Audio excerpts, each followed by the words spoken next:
Quem irá palestrar agora é o Vinícius Lara. Vinícius Lara nasceu na cidade de Bicas, no interior de Minas Gerais, e atualmente reside em Juiz de Fora. Trabalha junto ao movimento espírita desde muito novo, tendo atuado ativamente em grupos de juventude da cidade e na região.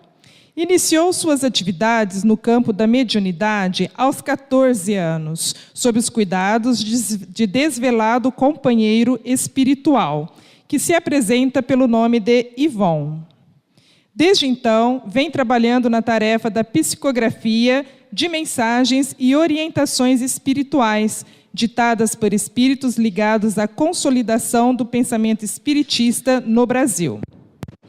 Além de viajar pelo país ministrando palestras e seminários, é fundador e diretor da Morada do Caminho, uma associação espírita destinada à promoção da cultura e da educação junto a crianças e jovens em risco social, na cidade de Bicas, cujo endereço eletrônico é www.moradadocaminho.com.br.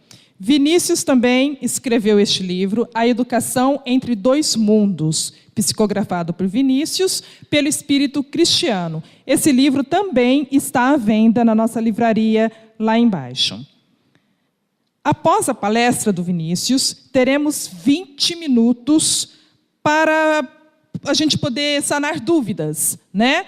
Todo mundo ganhou esse bloquinho aqui, uma caneta. Então, durante a palestra do Vinícius, nós podemos formular perguntas, algumas dúvidas nesse bloquinho, tá ok? E, no final, entregar para o Edmir, que está aqui na frente. Edmir é esse aqui, que as perguntas serão passadas ao Vinícius para sanar nossas dúvidas.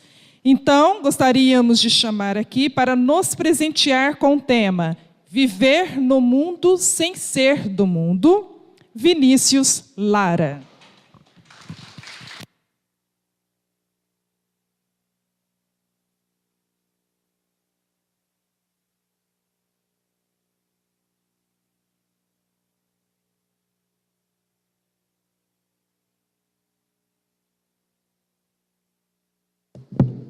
Pronto, agora foi. Pronto, 100%. Meus amigos, boa tarde para nós. É sempre uma alegria retornar a Barretos, terra de corações tão queridos para o nosso, e local onde a gente aprende tanto a respeito do espiritismo. A gente sai daqui com as baterias refeitas e vai espalhar em Minas Gerais a semente de São Paulo. Então, vocês são muito preciosos ao nosso coração. É importante também, antes de nós iniciarmos o tema propriamente dito, destacar o valor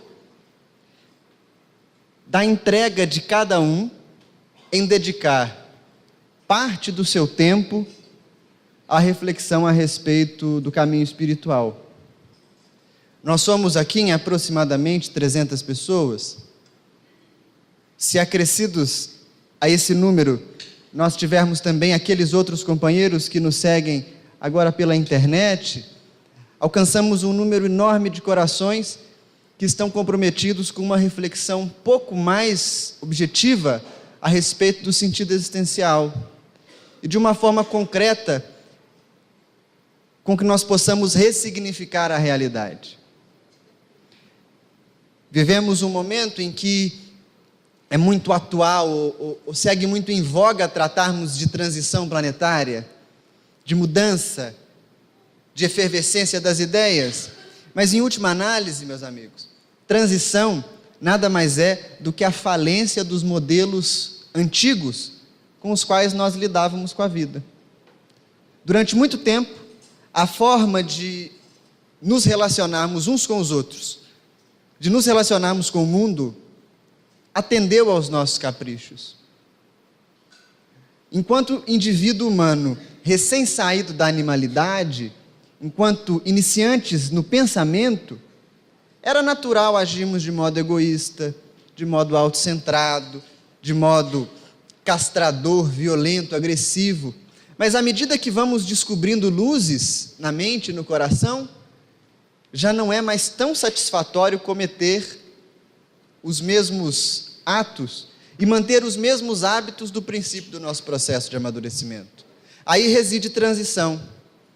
E se nós então vivemos um momento onde os hábitos antigos não são capazes de alimentar o nosso coração, dedicar qualquer cota de tempo que seja, em casa, na casa espírita, ou mesmo nas relações sociais, para meditar a respeito da verdade, é um tesouro. Todos vocês são muito afortunados. Obrigado por estarem na Corresp. Nós estamos ajudando o mundo. O tema que nos foi passado foi, então, viver no mundo sem ser do mundo. E é até uma expressão muito comum nos nossos círculos de estudos na Casa Espírita, não é verdade? Nós costumamos tratar... É um microfone mediúnico. O Luiz é o nosso médium de efeito físico. Nós costumamos tratar da relação do indivíduo com o mundo de diversas formas, não é? Seja através de campanhas, de obras de assistência e promoção social. Nós nos relacionamos com a sociedade a partir de eventos que trazem palestrantes representativos do Espiritismo. Mas quando nós aprofundamos um pouco mais a visão a respeito de qual seria a posição ideal do sujeito diante do mundo, surge uma questão. Não está passando. Passou. A questão é: qual é o nosso papel verdadeiro diante da vida material? Ou diferente? Vamos fazer a questão de forma diferente. Enquanto espíritos, filhos de Deus, herdeiros de toda a criação, o que nos cabe executar diante do mundo? Se tomamos por referência o Evangelho, o Cristo nos diz lá em João 15:19 uma frase que é forte e que alimenta muitos excessos entre nós. Diz ele: se fosseis do mundo, o mundo amaria o que era seu, mas porque não sois do mundo e minha escolha vos separou do mundo, o mundo por isso vos odeia. Olha como é que é forte, não é? Se a gente lê isso apressadamente, o impulso é largar tudo, vestir um saco de farinha, seguir para as montanhas, porque o mundo nos odeia. O Cristo diz que ao escolhermos o Cristo, o mundo nos odeia. Nós não somos do mundo. E ao longo da história religiosa, isso foi motivo de muito sofrimento. Nós iniciamos uma série de processos persecutórios, de violência, de perseguição, de agressão, de negação da realidade. Não foi? Até hoje esse processo repercute de diversas maneiras. Às vezes a gente vai na casa espírita e vemos a casa regrada a uma série de normativas que são, no fundo, sem sentido. Há instituições onde não se pode cantar, porque a música é uma ferramenta do mundo e a casa espírita é um lugar de elevação. Ora, mas nós tivemos um momento de tanta beleza com música. Veja, é uma regra vazia porque nós mal compreendemos o ensinamento do mestre. Há lugares em que um sujeito diz assim: você não pode ir na casa espírita se for moça com o braço de fora, porque isso pode estimular uns pensamentos. Não é? Tem um monte de gente aqui para ser reprovada. Uma vez nós íamos fazer uma palestra, eu estava de bermuda. Aí a pessoa disse assim: você vai fazer palestra de bermuda? Vai que alguém olha para as suas pernas e tem pensamentos.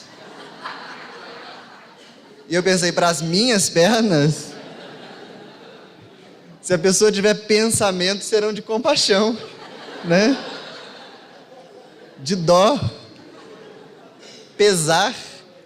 Olha, mas isso nada tem a ver com o caminho espiritual, entendem? Isso é uma forma que nós criamos de colocar uma cunha na nossa prática diária de espiritualidade, fruto de uma não compreensão da relação do homem diante do mundo. Porque se eu não entendo que o pensamento erótico não está no ombro de fora nem na canela, está em quem pensa, eu proíbo o ombro e a canela. Ora, mas eu não mudei a fonte do pensamento. Se eu não mudei a fonte do pensamento, não há mudança verdadeira. Dessa forma, o que é preciso como espíritas para que nós saibamos conduzir a bandeira do Consolador no mundo? Entender qual é a utilidade do processo material na nossa vida. Porque é um processo útil. É um instrumento dado pela divindade para que nós possamos superar uma série de limitações dentro da gente. Quando você vai fazer um bolo, você mistura os ingredientes com uma colher de pau, né? Depois você bate com a batedeira aquilo que for mais, precisar misturar melhor. A vida no mundo é uma grande colher de pau, onde nós vamos misturar os ingredientes do processo de amadurecimento da consciência. Para isso, eu preciso entender como o processo se dá. Portanto, o primeiro insight que a religião no mundo ao longo do tempo teve foi dizer o seguinte: a vida do espírito e a vida da matéria são incompatíveis. E aí separávamos os bodes das ovelhas.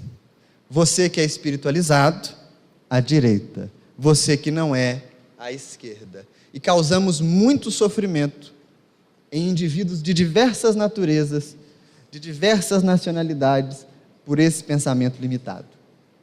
Quando nós olhamos, por exemplo, a barbárie cometida durante a Segunda Grande Guerra pelo Partido Nazista Alemão, e dizemos Partido Nazista e não Hitler, porque não foi ele que foi o executor da obra final, do plano final, ele talvez tenha sido o idealizador.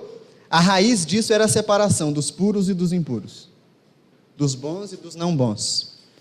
Quando nós percebemos a extrema violência a que estão sujeitos, ainda no nosso mundo, infelizmente, indivíduos homossexuais, transexuais, indivíduos de diversas etnias que não a nossa, bem, tudo isso é motivo de uma má compreensão do que é caminho espiritual ou do que é busca verdadeira de felicidade. Porque qualquer caminho espiritual que te leve a se separar da realidade não é um caminho espiritual autêntico. É um caminho ilusório. Há um filósofo cristão chamado Teilhard de Chardin que diz para nós que no caminho de Deus tudo que se eleva converge. Tudo que se afasta de Deus diverge. Quanto mais repleto de regras, normas, durezas, estruturas, mais afastados de Deus nós estamos. Quanto mais os nossos corações se aproximarem, mais próximo dele vai estar a nossa marcha. Não é tão complicado de entender, não é? E quando a gente pensa sobre isso, é preciso tirar uma dúvida.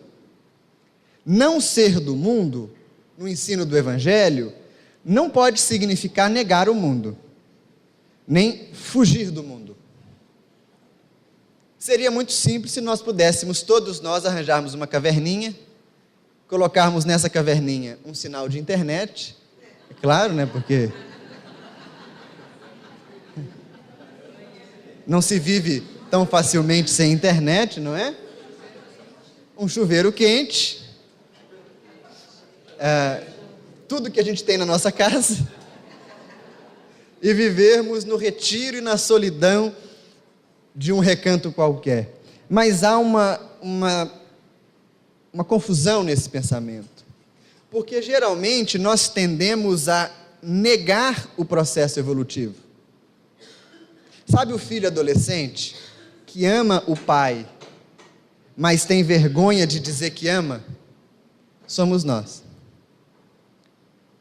Nós somos frutos de um processo evolutivo que segue desde o início, quando fomos criados em Deus, até o estado que nós estamos hoje. Mas hoje, como somos adolescentes, nós negamos o nosso passado. Então nós tendemos a dizer que a matéria é suja, que a matéria é errada, que a matéria não presta, que a carne é fraca, não é? Não existe carne fraca, é o espírito que é sem vergonha. Carne fraca é um discurso passado para nós, né? Não existe, carne é carne, fraca é quem está dentro dela. Quando nós iniciamos o processo evolutivo, então lá em Deus, o que Deus cria inicialmente, segundo os ensinos do Espírito Verdade, é o princípio espiritual. Nós todos um dia surgimos no universo enquanto princípio, potência. O princípio inicia sua jornada evolutiva mergulhando nas formas minerais. Eu prometo que vocês não vão morrer de tédio. Nós vamos devagarzinho, daqui a pouco a gente... Quando a gente mergulha no mineral, o princípio está experienciando ali atração e repulsão. Ele está se relacionando materialmente com o mundo. Estagiado nesse período pelo tempo necessário, passa o princípio ao reino vegetal. E ali ele se relaciona em atração e repulsão, mas a evolução acrescenta a ele a busca pela luz. E aí nós temos o fototropismo. Isso é muito perceptível quando a gente tem um girassol em casa ou passa por um campo de girassol. Ele se move completamente na direção da luz, não é? Se a gente planta uma planta um pouco de esgueio em casa, um pouco de lado, ela vai crescer procurando a luz. Então, ali o princípio evolutivo começa a se relacionar com o meio de uma forma mais ampliada. Descobre a busca pela luz e as raízes procurando nutriente. Estagiados no vegetal, seguimos ao reino animal. No reino animal, descobre o instinto, o ser que evolui. E aí, ele se relaciona em atração e repulsão, busca luz, busca nutrientes, mas se relaciona com seus iguais. A fêmea protege a prole. O macho provê a caça. Quando nós observamos a natureza, o macho defende o bando, a fêmea cuida da cria, é instinto. Isso no animal. No homem isso é diferente. Há essa raiz, mas o processo é diferente. Saído do animal, alcançamos então o estado que estamos hoje, que é o de homem. No homem, a ferramenta evolutiva que nos é apresentada é o livre-arbítrio. O livre-arbítrio é a conquista humana. O seu cachorro, quando você der a comida para ele, nunca vai dizer, opa, não tem da outra marca? Não vai. Não é? Se você oferece 2 comidas, ele pode comer uma ou outra. Mas ele não vai te dizer, liga para aquele seu amigo, eu estou com saudade. Não. Porque não há livre-arbítrio consolidado no animal. Ele pode ter lapsos de um pensamento contínuo, mas, via de regra, são pensamentos fragmentados, movimentados pelo instinto. O homem não. Por mais que pareça que tem gente que não pensa, todo mundo pensa. Todos. Todo mundo pensa. E o pensamento se manifesta pela capacidade de escolha. Quando nós podemos escolher, o horizonte de caminhada se amplia. Porque eu posso buscar potencialmente o que eu quiser. Está dando para entender? Só que quando nós chegamos nesse estado, o que geralmente acontece? Eu nego tudo que está lá atrás. Eu acho que eu sou a última bolacha do pacote. O último refrigerante do deserto. Eu entendo que eu sou o suprassumo da evolução no mundo. E eu me torno um indivíduo intratável. Eu passo a olhar para o que ficou atrás de mim com desdém. E não com compaixão. E aí eu nego a matéria. Eu nego a experiência humana. Eu nego os impulsos materiais que estão em mim. Está dando para entender? E eu começo a dizer assim, não, isso aqui não existe. Eu não sinto desejo por outras pessoas. Não, isso aí já passou. Não. Todo mundo tem que ir de burca na casa espírita, mas eu não tenho problema nenhum com isso. Eu não tenho vontade de comer descontroladamente. Não é porque eu repeti 5 vezes o rondelli que eu tenho problemas alimentares. Não, isso não é meu. Eu não falo mal da vida dos outros, eu comento. E mesmo assim, de forma muito amistosa. Não me venha com essa de que eu sou fofoqueiro. Nós negamos os impulsos materiais. É um comportamento adolescente. Nós negamos o que nos trouxe até aqui.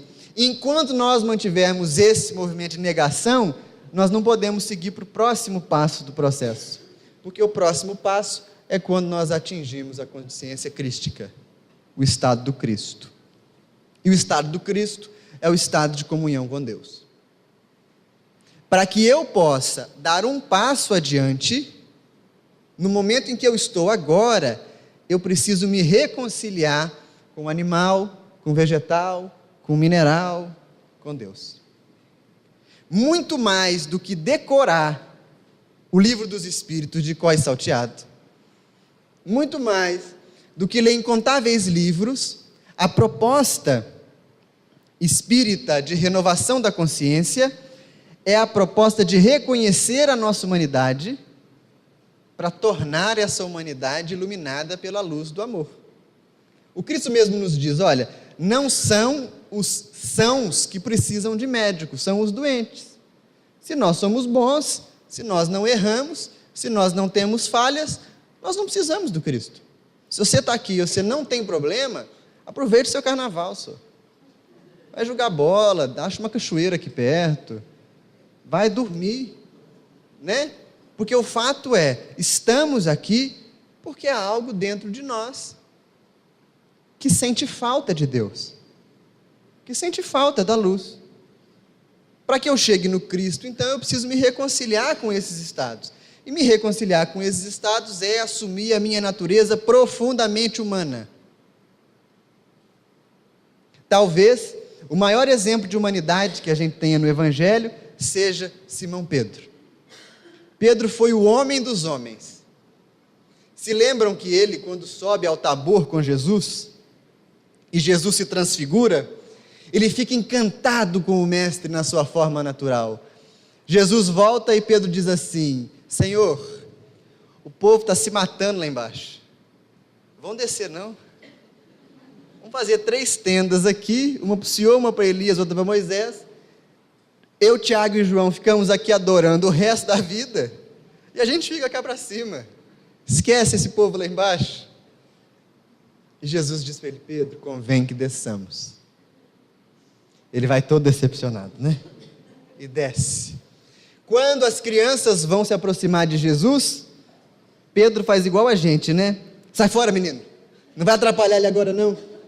Cadê a mãe dessa criança? Deixai vir a minhas criancinhas, Pedro.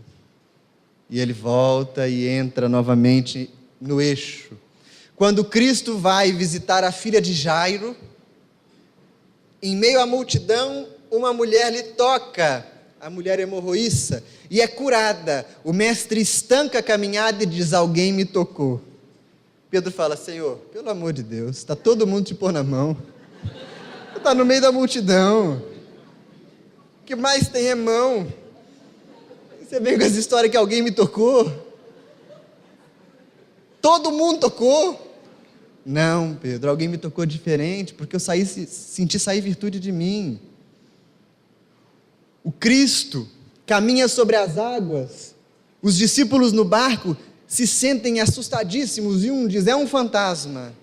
O outro diz, é o mestre. Pedro faz o que era mais maduro naquele momento. Duvido que você é Jesus. É Jesus que está vindo aí? Se for, manda eu te encontrar. Manda. Vem, Pedro. E ele vai, andando sobre as águas. Percebe a humanidade dele? Ele é homem. Na última ceia, o Cristo diz, quem molhar o pão no prato comigo haverá de me trair. Pedro diz, quem aqui vai trair o Senhor? E olha para quem que vai trair? Porque eu não traio. Eu morro, mas não traio. Quem que vai trair? Isso é humano. No horto, o soldado se apossa do Cristo, Pedro se desespera, saca o punhal e decepa a orelha do soldado. Gente, Jesus cola a orelha dele no lugar. Pega no chão, deve ter dado uma batidinha na túnica, né? E cola no lugar a orelha. Ele cola e fala com Pedro. Pedro, Jesus devia ter uma preguiça de Pedro, né? Cola a orelha e fala: Pedro, tá quase acabando, Pedro, calma. Embainha a tua espada, porque quem mata pela espada, perece pela espada. Pedro era incrivelmente humano, e é exatamente a humanidade de Pedro que dá a ele a condição de ser o tutor do movimento cristão primitivo após o Cristo. Portanto, quando nós pensamos em não ser do mundo, não estamos tratando de negar o mundo, não é disso, nós estamos tratando de outra coisa. Até porque, lá no Livro dos Espíritos, na questão 120, Kardec vai questionar assim: todos os espíritos passam pela fileira do mal para chegar ao bem? Eu vou ter que ser mal para ser bom? Porque a nossa cabeça é tão simplesinha que ela divide tudo em bom e mal. Fulano é bom, ciclano é mal. Bom para mim, mal para mim, né? Tem uma história que diz que um fazendeiro muito rico criava galinha, né? Para vender os ovos. Vendia galinha, vendia ovo, vendia tudo. Ficou milionário. A esposa queria um cão. E aí, então, foi com a esposa no pet shop. E tinha um cachorrinho lá, né? Todo pomposo. Era Yorkshire. E a esposa disse: mas é esse que eu quero. É o cachorro que eu preciso. Do lado dele, no cantinho para doação, tinha um vira-lata. Quando o homem entrou, o vira-lata pulava, o vira-lata rodava, o vira-lata latia. Gostou tanto do magnata, que quando a esposa comprou o Yorkshire, o dono da loja falou assim: leva o vira-lata de presente. Leva. Foram para o sítio. Daí a pouco começaram a sumir as galinhas do homem. E ele falou: cachorro está comendo. Cachorro está comendo. Chamou então 2 empregados e colocou de vigília à noite no galinheiro. No outro dia, notícia: doutor, quem está comendo a galinha do senhor é o cachorro da sua madame, é o Yorkshire. Pois então você mate o vira-lata. Mas doutor, não é o vira-lata. Com certeza é má companhia.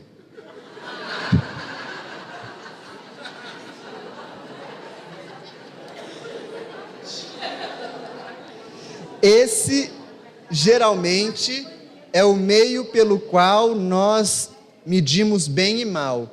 Os espíritos não estão preocupados com bem e mal como a gente entende, porque a resposta é: pela fieira do mal, não, mas pela fieira da ignorância, sim. Para nós nos tornarmos espíritos amadurecidos, nós precisamos agir. A experiência esculpe a alma, não é a teoria, não é o raciocínio, não são as visões, nem é a experiência mística, é a versão concreta do caminho espiritual, é colocar a mão à massa, é lidar com a vida nas circunstâncias da vida. Portanto, nós podemos nos acreditar, quando erramos, ignorantes, e isso não é motivo para que nós deixemos o mundo. Lá no Evangelho segundo o Espiritismo, há uma leitura muito preciosa para nós. No capítulo 17, Sede perfeitos.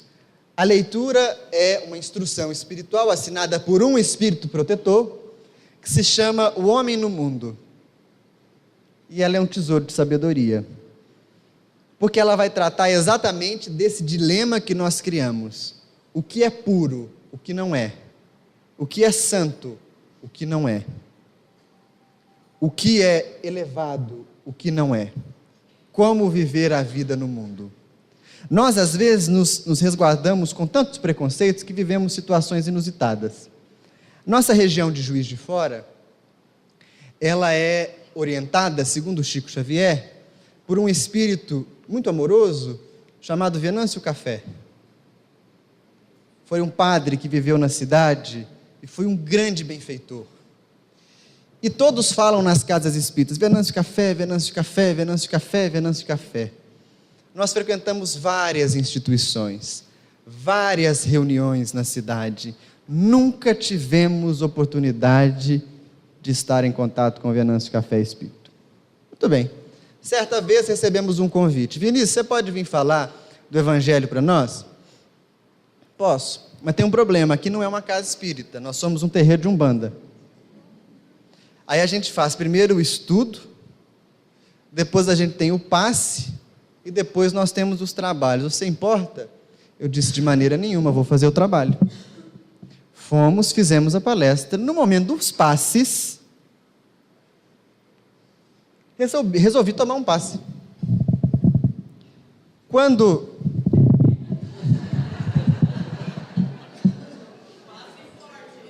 esse foi forte. Quando nós chegamos àquele senhor que dirigia o terreiro, ele entra em transe. E nós pudemos perceber, através daquele senhor simples, que sequer sabia qual era o novo livro do médium famoso, nós conversamos com o Dr. Venâncio Café.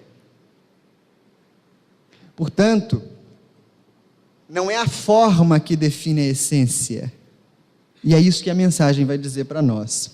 Porque nós temos uma espécie de materialismo espiritual enorme a nos conduzir. Já repararam isso? Tem gente que diz assim: eu vou na casa espírita ajudar na tarefa porque eu preciso ganhar bônus hora. Vou ganhar minha estrelinha. O que você vai fazer com o seu bônus hora, meu filho? Eu vou comprar um terreninho em nosso lar.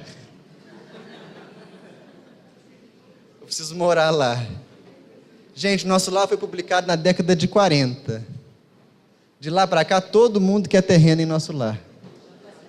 A especulação deve estar pela hora da morte. Não dá. Quando você vai na casa espírita fazer tarefa, porque você quer bônus hora, você não é espírita, você é materialista. Só que você é materialista de uma matéria quintessenciada, invisível. Não é verdade? Tem gente que diz assim: nossa, eu estudei muito, agora o doutor Bezerra vai me ajudar na prova. O doutor Bezerra não vai te ajudar na prova. Não é a função dele. Ah, doutor Bezerra, mas eu ajudo na casa espírita, dou passe. Cada passe que eu dou que o senhor não sabe. Recebo espírito na reunião mediúnica. Ajudo na sopa. Aquele tênis velho que eu tinha sem cadastro, eu doei para caridade. Ô doutor, me ajuda a trocar de carro. Isso se chama materialismo espiritual. Entendem? O bem só se faz por amor. O restante é troca. E nós vivemos isso inocentemente. Não é por maldade, não. Nós vivemos isso porque estamos acostumados a uma relação interpessoal também de troca. E aí quando Deus diz assim para nós: eu não quero nada de você, que é isso que Deus diz. Deus diz: não quero nada de você. A gente se acha o suprassumo da beleza e da formosura, e Ele diz: eu não quero nada. Eu quero você. Nada que você fizer. Então, nesse processo, nós criamos materialismo espiritual. E o materialismo começa a botar todas as coisas na caixinha. Todas as coisas no balaio. Isso aqui é bom, isso aqui é ruim, isso aqui presta, aquilo não presta, eu posso ir nesse lugar, não posso ir naquele outro, eu posso fazer isso, não posso fazer aquilo. No fim das contas, nós estamos aqui julgando e condenando, sem a menor chance de defesa, aqueles que estão conosco. Nessa leitura, entretanto, o que os Espíritos nos convidam a refletir é a respeito do que seria pureza. Jesus era um revolucionário. Ele vai jantar na casa do publicano. Antes de Zaqueu, ele primeiro se reúne com Mateus. E aí a turma fala assim: ele não vai lavar a mão, não? Esse deserto deve dar uma fome, né? Porque o homem nem lavou a mão. Ele diz: não vou lavar a mão, porque o que faz mal não é o que entra, é o que sai. Aí a turma já fica chocada.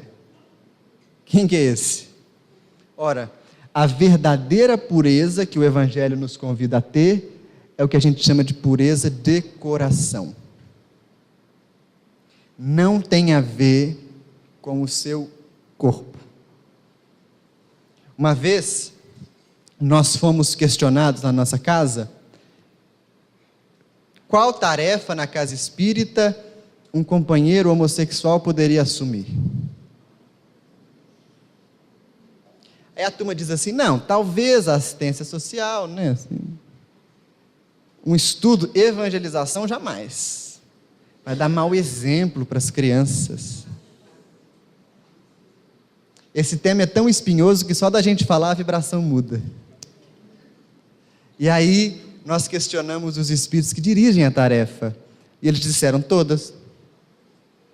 Podem participar de todas as funções, de todas as atividades. Porque Deus não mede salvação pelo corpo, mede pelo coração. Aí a gente diz assim, porque a gente é terrível, a gente quer emendar o trem para ficar do nosso jeito. Não, o problema é se ele for íntegro. Tem que ser íntegro. Por quê? Porque se ele não for, você pode destratá-lo? É esse o raciocínio? Não é. Percebe? Então a verdadeira pureza, ela é de coração. E a pureza de coração se manifesta por justiça e caridade. Justiça é dar a cada coisa o seu devido lugar e o seu tempo. Tem problema de você ir de noite, um fim de semana, dançar com a sua esposa? Nenhum. Tem problema de você sair com a turma da mocidade e ir numa boate? Nenhum problema. Tcharam. Nenhum. Desde que esteja no tempo e no lugar correto. Entende? Se você sai toda noite, tem problema. Você está fugindo de alguma coisa. Agora, se você sai uma vez ou outra, se você dá a você mesmo a experiência de viver a vida, não há nada de errado nessa circunstância. Portanto, a pureza, ela está em dar a cada coisa o seu devido lugar. Você come torresmo todo dia? Não, então de vez em quando pode comer um torresminho. Não tem problema, não é? Isso é amadurecer espiritualmente. Porque nos diz o Espírito que a pureza, ela vai se refletir no sujeito em um comportamento jovial, ditoso. Quem segue caminho espiritual, gente, não é pesado. Pesado é quem não segue. Quem fica tão preso a regras que se engaiola nas próprias regras. Esse indivíduo é profundamente infeliz. Quem segue caminho espiritual é feliz. Os biógrafos de Kardec dizem que ele era um ótimo piadista. E quando reunia um grupinho, daqui a pouco estava todo mundo rindo porque ele contava uma história ou outra. O Chico adorava contar caso. Todos leves, joviais, alegres. E essa jovialidade vem de um coração solto, com espaço para se manifestar. Porque se eu estou o tempo todo julgando o que é certo e o que é errado, eu não tenho tempo para ser amável, para ser compreensivo. Eu não tenho tempo para descobrir o outro. Eu já sei quem presta e quem não presta. Portanto, se tem um indício da nossa vida espiritual como uma vida positiva, é a capacidade que nós temos de sermos alegres, de sermos leves. Isso conduz ou nos conduz a um pensamento que é a chave da gente viver no mundo. Encaminhar todas as coisas que temos e que vivemos a Deus. Tudo que você faz é um ato de oração. Tudo que você faz é um ato de oração. Isso é muito importante a gente ter em mente. Sabe por quê? Porque a gente pensa assim, eu preciso ir no centro. Hoje é dia de ir no centro. Eu vou tomar um banho, vou botar uma roupa bonita, vou pentear o cabelo. E lá eu vou fazer a minha prece mais sentida. Se a sua função é dar banho na criança e levar para a escola, dar banho em criança e levar na escola é seu contato com Deus. Se a sua função é ser professor, quando você estiver de frente da sua turma, ali você está em contato com Deus. Enquanto você está se alimentando, ali você está em contato com Deus. Enquanto você está namorando, você está em contato com Deus. Enquanto você está trabalhando, você está em contato com Deus. Todo momento é momento de estar em contato com Deus. E isso é revolucionário na vida da gente. Por quê? Porque cada momento se torna um momento de comunhão. Se eu não posso fazer algo para Deus, eu não posso fazer para o meu semelhante. Aí eu começo a sanear a minha conduta no mundo. Entendem? Aí começa a mudar. Eu tenho que olhar para o meu irmão, eu tenho que olhar para o meu parente, eu tenho que olhar para a minha esposa e ver Deus ali. É Deus que está em contato comigo. Você acorda de manhã, olha para o seu marido deitado na cama, daquele jeito, e você diz: Deus, eu sei que o Senhor está aí.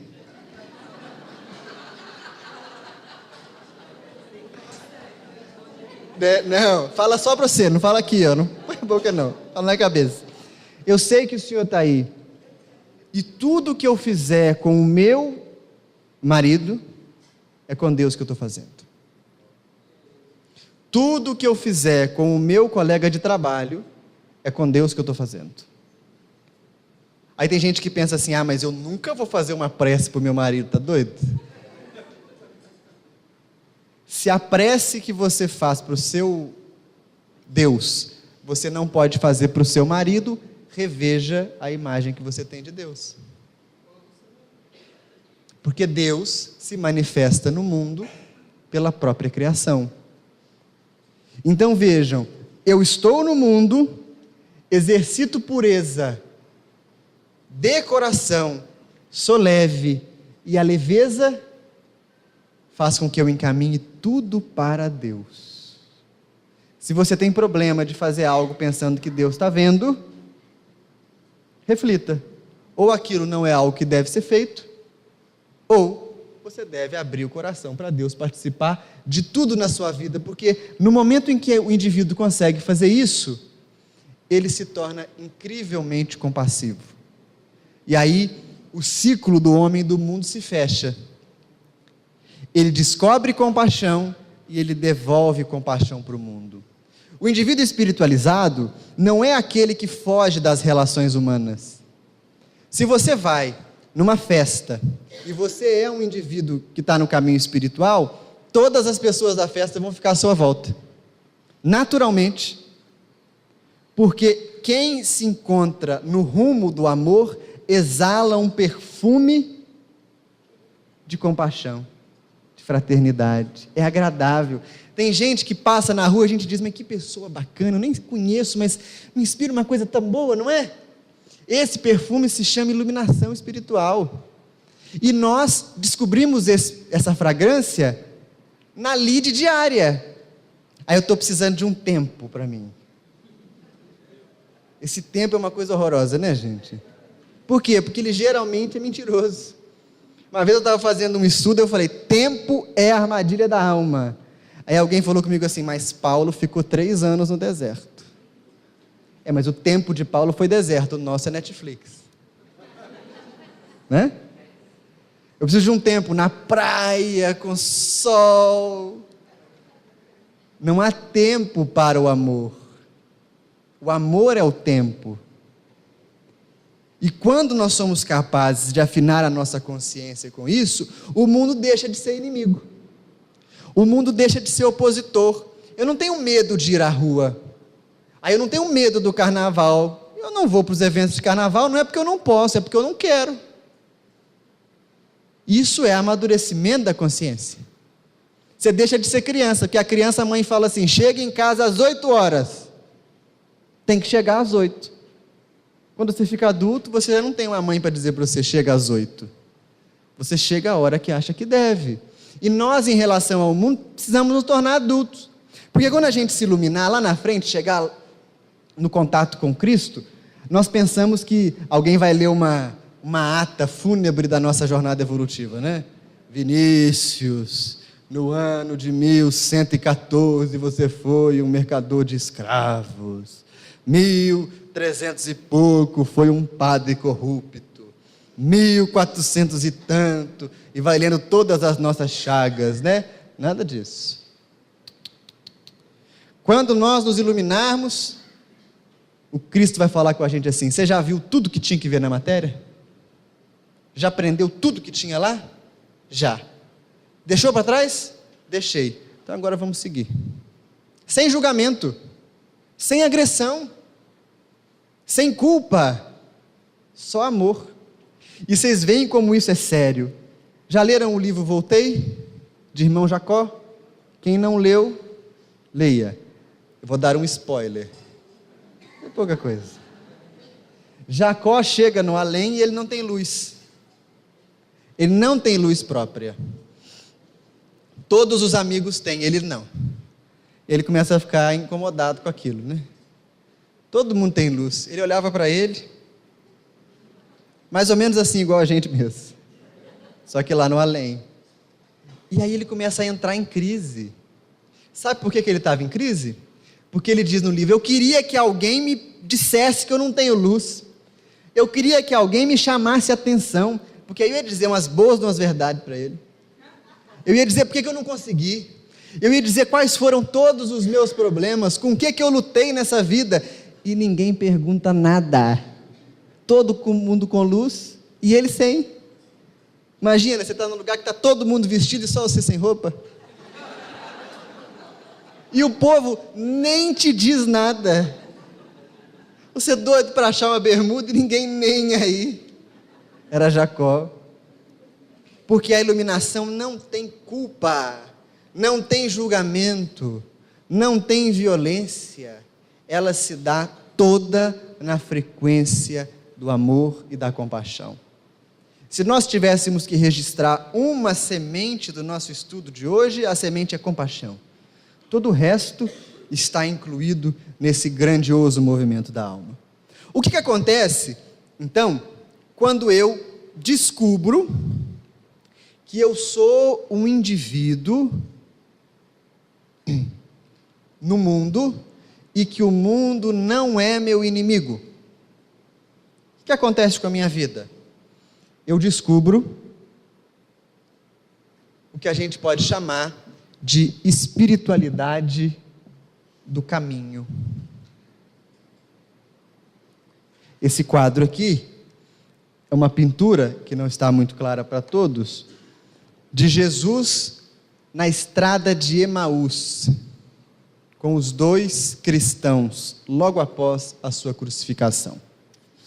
A nossa vida pode ser comparada com uma grande árvore, uma mangueira, na qual estão pousados dezenas de pássaros. Conseguem imaginar? Um fim de tarde, talvez na rua ou na casa de vocês, aquela árvore com vários pássaros pousados. De repente um menino mais traquinas explode uma bomba na rua e os pássaros voam todos. Alguns voltam a pousar na mesma árvore, voltam a se encontrar. Outros vão pousar em outras árvores pelo caminho. E talvez demorem muito tempo para estarem novamente um com o outro. Assim também é a nossa vida. Nós somos aqui hoje 300 pássaros pousados na mesma árvore. Portanto, partilhamos um momento evolutivo. Daqui a pouco, a morte estoura a sua bomba. E nós vamos voar todos, cada um em uma direção. Pode ser que alguns de nós não voltemos a nos encontrar mais tão cedo. Outros, no entanto, podem reencarnar próximo mais vezes e podem ter outras experiências. Se eu não consigo definir que terei sempre as mesmas oportunidades repetidas, a minha prática espiritual deixa de ser uma prática estática, parada, congelada, e ela se torna então uma prática dinâmica. Jesus fez todas as suas ações enquanto estava a caminho. Nós estamos numa viagem, e pelo caminho nós encontramos um e outro. Nós precisamos nos movimentar para progredir. Nós devemos caminhar. E quando eu me entendo como um indivíduo no mundo, eu me torno um dançarino da vida. No Oriente há uma alegoria belíssima. Os grandes mestres espirituais são chamados de senhores da dança. Não é porque ele dança forró ou outra coisa assim. É porque ele dança com a vida. E se a gente observa uma dança, isso fica claro para nós. Porque há momentos em que o homem faz movimentos intensos, faz movimentos agudos, e a mulher retrai. No outro, a mulher retoma o controle da dança, ela se projeta e o homem fica em segundo plano. Tudo isso de maneira harmônica, fazendo com que a dança se torne bela. Quando eu entendo que eu estou no mundo para progredir, eu danço com o mundo. Eu danço com as circunstâncias materiais. Eu danço com os desafios. Eu danço com as minhas tentações. Eu danço com os meus impulsos inferiores. Eu começo a entender que eu preciso fazer as pazes com todos os departamentos da minha mente. Porque se eu digo para o meu desejo assim: você nunca mais vai comer chocolate na vida, ele vai dizer de jeito maneira, nunca mais. E aí a vontade vai lá e se impõe. Ao se impor, eu fico 1 semana sem comer chocolate. 2, o dia que a vontade adormece, o desejo tira o atraso. Isso é porque eu não estou dançando com a vida. Eu acho que a matéria é minha inimiga. Quando eu descubro, então, que a minha prática espiritual é estar a caminho, o que eu faço? Eu digo para a vontade: vamos trocar esse chocolate por um chocolate diet. Ela vai dizer: nunca tem gosto de parafina. Mas então vamos comer 3 vezes por semana só. 3 vezes por semana dá. Então tudo bem, você come 3 vezes e a gente se equilibra. No momento que a vontade adormece, o desejo está tratado. Porque a vontade não é inimiga do desejo. Ela precisa controlar o desejo. Isso é muito sério. A gente acha que quando se iluminar vai cair um pó de pirlim-pim-pim na gente, né? A gente vai ficar assim, falando manso.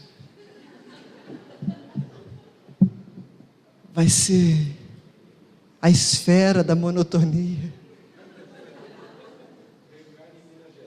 Né? Oh, meu Deus.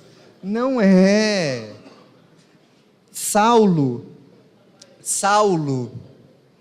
era duro enquanto era doutor da lei, não era?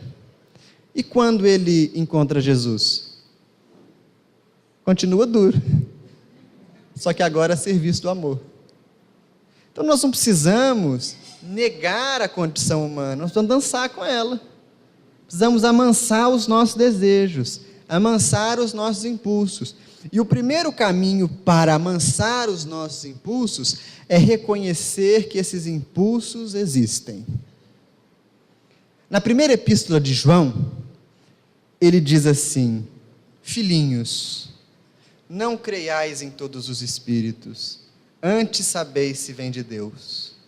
Nós podemos entender essa advertência do ponto de vista mediúnico, mas não é o foco do nosso trabalho hoje. Podemos também olhar para ela sob a ótica do nosso mundo interno. Cada sentimento que nos visita, cada impulso que habita em nós é, se assim podemos nos expressar, como se fosse um espírito. E nós não devemos acreditar em todos, mas saber quais vêm de Deus. O primeiro passo para que eu me reconcilie com a condição humana é eu saber quais são os impulsos que eu tenho. O que mora mais na nossa cabeça ao longo do dia? Qual é o pensamento que domina a minha conduta? Isso é descobrir-se humano. Entendem? Isso é tão bacana, né?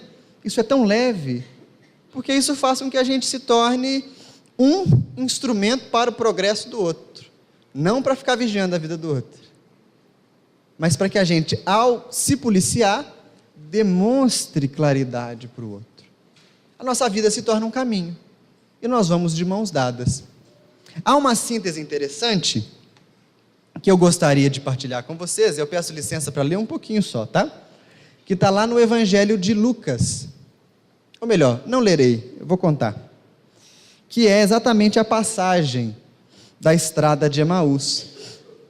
2 discípulos estavam vindo de Jerusalém a caminho para Emaús, que era uma vila. E eles vinham conversando abatidos a respeito da crucificação de Jesus. De repente, pelo caminho, se aproxima deles um peregrino. Esse peregrino era o Cristo.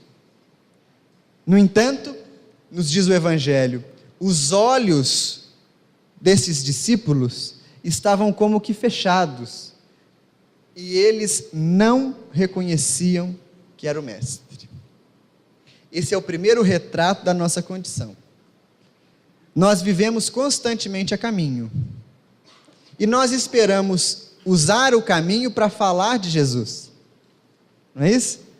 A gente fica perguntando assim, me fala tudo que você sabe sobre Jesus, me conta tudo, que livro que você leu? Como é que é? Imagina a gente conversando, e eis que se aproxima de nós o Cristo. Mas como nós não estamos com a visão no caminho, nós estamos com a visão no passado, ou podemos estar com a visão no futuro, nós não conseguimos ver que o Cristo se manifesta perto de nós. E esse peregrino continua caminhando com eles. Vai caminhando, vai caminhando, vai caminhando, vão conversando a respeito do suplício do Mestre, e o peregrino diz, mas tinha que ser desse jeito, ele precisava padecer. Os homens ainda assim não reconhecem ali o Senhor. O dia termina, os 2 caminhantes chegam ao seu destino, e o homem diz que devia seguir, mas eles o convidam a ficar, já era noite, havia perigos, então ele se hospeda também com os 2. Sentam-se para fazer a refeição, e na hora de comer o pão, o Cristo parte, abençoa e distribui. Nesse momento, eles reconhecem quem era a companhia. E eles dizem assim, mas não era ele que estava conosco na viagem o tempo todo? E nós não vimos. Nesse momento, Cristo desaparece. E eles anunciam a presença do Cristo entre eles para os apóstolos. Essa pequena história, essa pequena narração do Evangelho, pode ser para nós a alegoria da nossa caminhada, da nossa descoberta de espiritualidade no caminho. Por quê? Porque nós também andamos como que cegos, enquanto nós brigamos com o mundo, enquanto nós estamos indignados com o mundo, enquanto a nossa conduta é unicamente uma conduta de negação. Eu não quero, eu não gosto, eu não vou, eu não faço. Nesse momento, o Cristo habita próximo de nós, mas nós não reconhecemos. E aí eu vou então na casa espírita e digo assim, me dá todo o livro que você tem aí que eu quero conhecer Jesus. Não acha. Não vai achar. Aí eu vou numa outra casa espírita e falo, cadê o médium? Eu preciso de um passe forte. Passe forte. Quanto mais o médium fizer, mais forte. Não acha. Então eu vou para a igreja evangélica, canta louvor e faz aquilo tudo. Não acha. Sabe por que não acha? Porque não está preocupado com Cristo, está preocupado com o mundo. Nós caminhamos com Ele o tempo todo. Mas se eu sou inimigo do mundo, Cristo não se mostra para mim. Há um momento em que nós paramos para descansar. É noite e nós paramos para descansar. Neste instante, o peregrino desconhecido parte o pão e se revela. O mundo é instrumento para a nossa prática de caridade, de compaixão, de carinho. E o Cristo se revela para o caminhante no exercício da virtude. É ali que a gente reconhece Jesus. Mas é momento de descanso. É porque para o cristão, trabalho é descanso. Tarefa no bem é descanso. Tem gente que fala assim, nossa, mas por que a Casa Espírita foi marcar palestra logo depois do almoço? Tem um cantinho do descanso ali embaixo. Tão gostoso. Uma quantidade de travesseiro. Tem um sofá. Oh, Jesus. Para o tarefeiro do bem, tarefa é descanso. E toda vez que o nosso coração acessa o espaço da compaixão, ele descobre ali o Cristo. O mundo nesse processo é acessório. O mundo é ferramenta.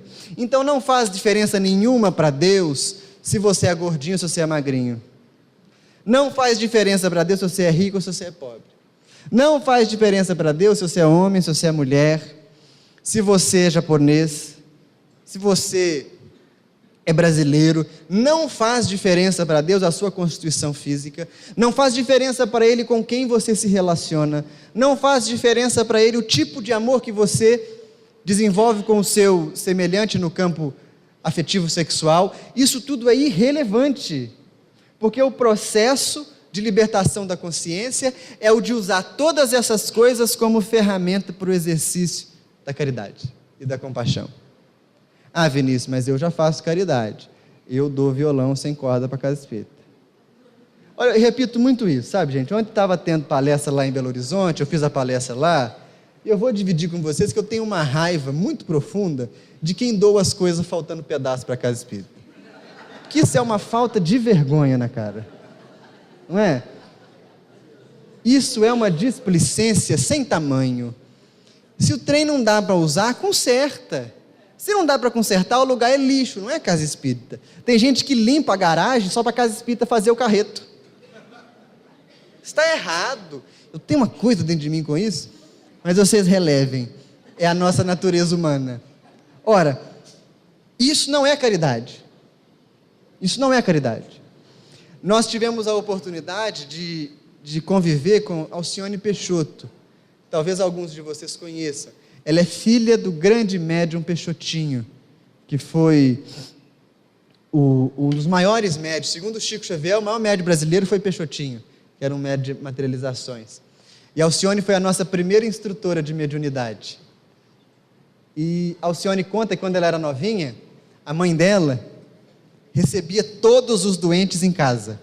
Então o povo ia para ser tratado na reunião de materialização do Peixotinho, e Dona Benedita tirava os meninos da cama e botava o povo para dormir.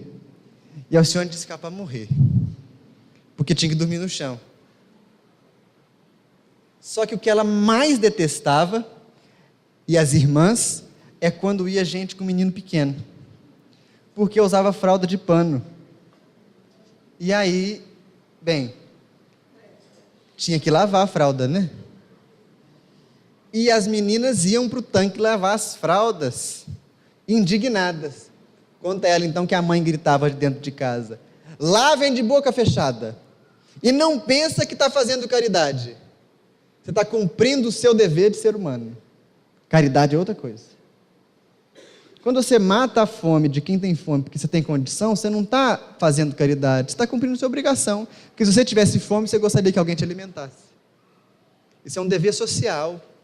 Se você doa coberta para quem tem frio, parabéns, você é um cidadão exemplar, mas é só isso. Caridade é quando você sai do você e vai até o outro. Caridade é quando você diz assim: tá ruim aí, né? Eu não tenho nada para te dizer, nem nada para fazer, mas eu estou do seu lado. Eu vou carregar o defunto na cabeça com você. Caridade é quando você tem condição de deixar que o outro também entre na sua vida. Porque ser caridoso de mão única é vaidade. Eu ajudo o mundo, mas o mundo não é bom o suficiente para me ajudar. Ah, por favor, né? Nós precisamos uns dos outros.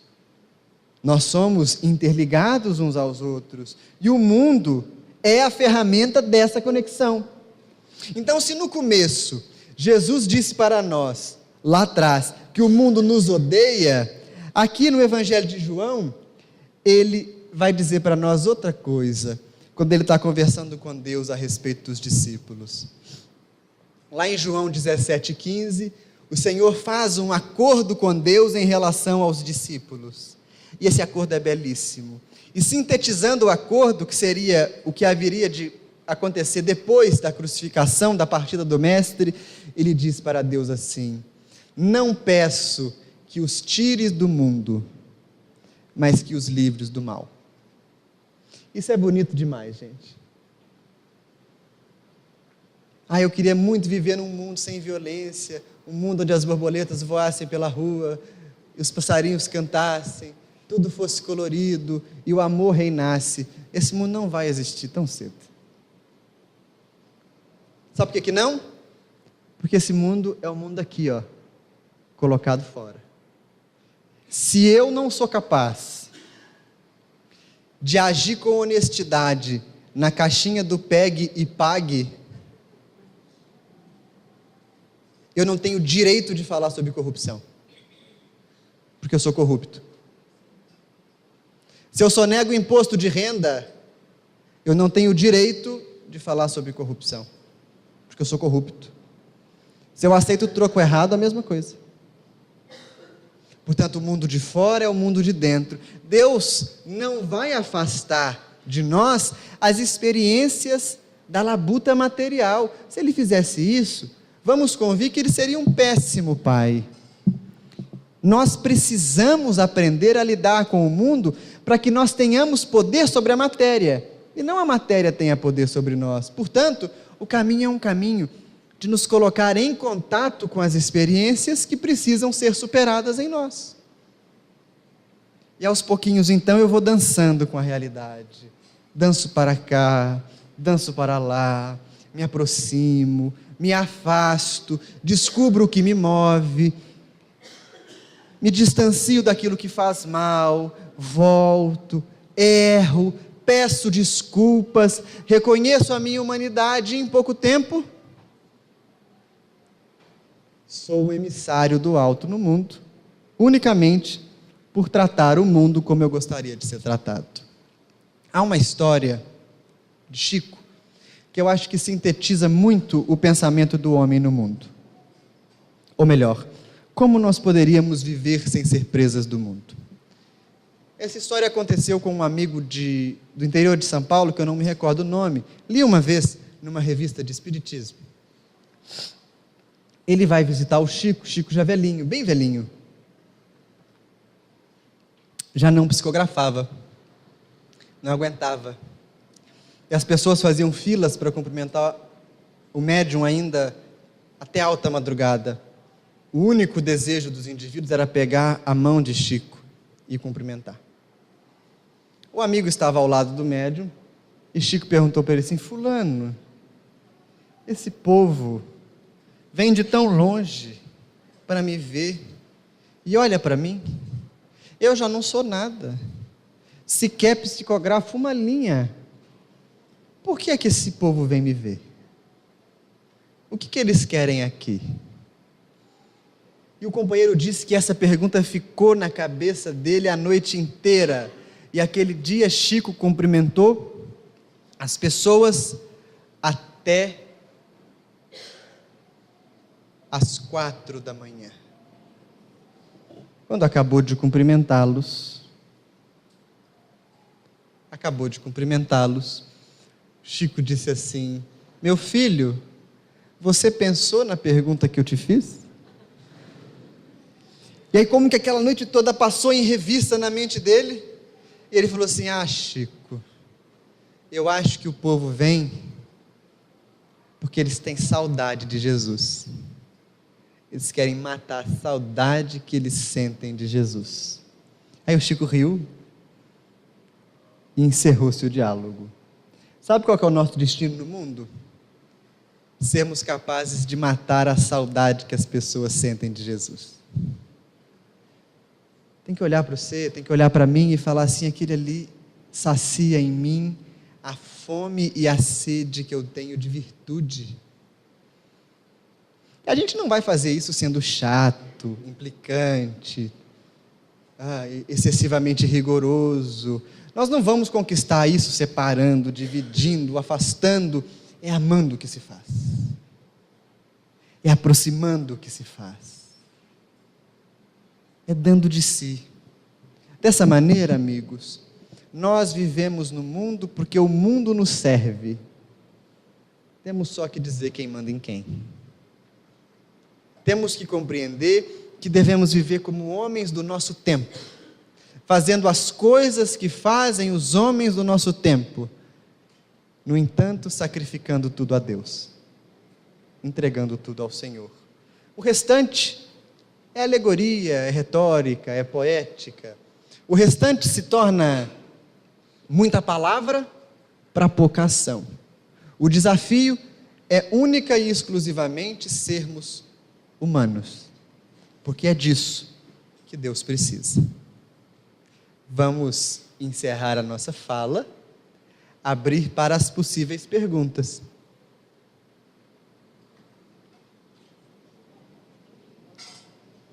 Que eu acho que eu já passei do meu tempo. Não, não preocupa não. Levanta devagarzinho.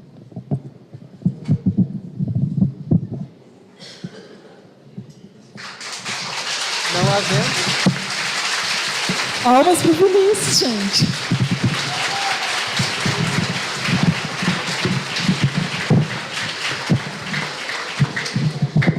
Muito obrigada, Vinícius.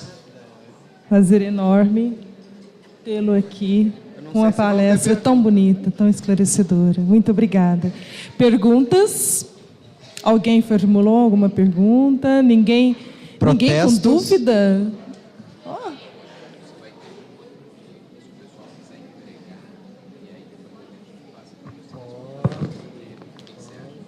Não, mas o horário já esclareceu tudo. Acho que não teve dúvida. Se alguém quiser Eu vou estar por aí. Se alguém quiser conversar comigo, vai ser um prazer.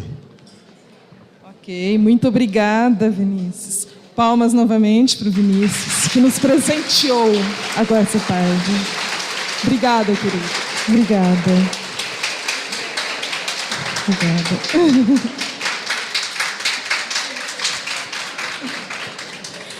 Bom, agora vamos ter o intervalo para o jantar, que será servido das 18h30 às 19h45.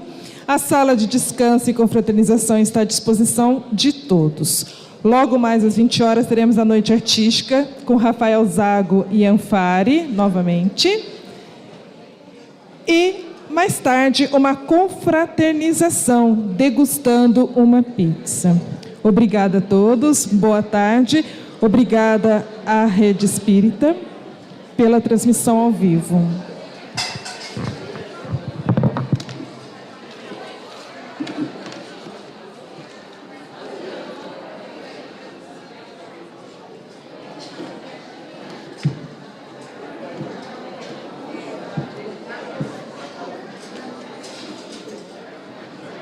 Espírita, uma ferramenta de união, interação e divulgação do movimento espírita.